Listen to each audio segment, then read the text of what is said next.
Well, okay, so platelet-rich plasma isn't going to do anything. The PRP, that's all kind of a desperate hoax, and it's to try to rejuvenate your ovary. It doesn't work. There are no ovarian stem cells. It doesn't work that way.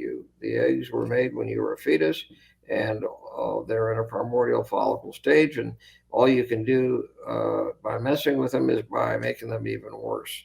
Uh, Now, but if you have good-looking blastocysts, then I think the important issue is whether you have endometritis. And we would do what's commonly miscalled a uterine scratch. It's not really a scratch. It's a very mild curettage in which we don't destroy the stem cells of the endometrium, but we will just get the superficial cells and we'll go down to where the stem cells are so you have a brand new uterine lining.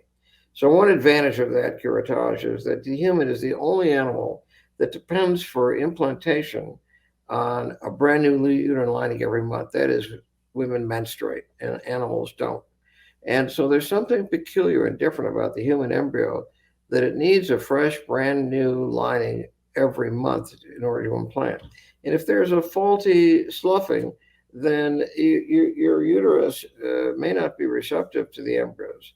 But also, we'll take a look at that lining, and if there are plasma cells in it, we'll diagnose chronic endometritis and put you on antibiotics. You will never know by any symptoms if you have chronic endometritis. This is the only way to know. And then we put you on antibiotics for several months, your husband also. And then we check it again.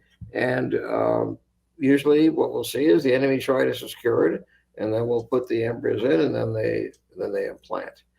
Now, there can be some mysterious cases of failure of receptivity. And in those cases, the couples will sometimes say, well, look, can we put our embryos into a gestational surrogate? Someone who's already had proven uterine receptivity, she's had all the babies she wants, and she's willing to carry the baby. There are at least 20,000 women in the United States willing to be gestational surrogates. They don't want to have any more babies, but they're happy to be gestational surrogates. It's illegal in most countries in the world. In the United States, it's very available and very popular, and it really works. And there really isn't any ethical problem against it as long as we do proper psychological counseling. So that's what I would suggest is check and see if there's chronic endometritis. And if there isn't chronic endometritis and you've had all these transfers that fail, we might want to consider gestational surrogate.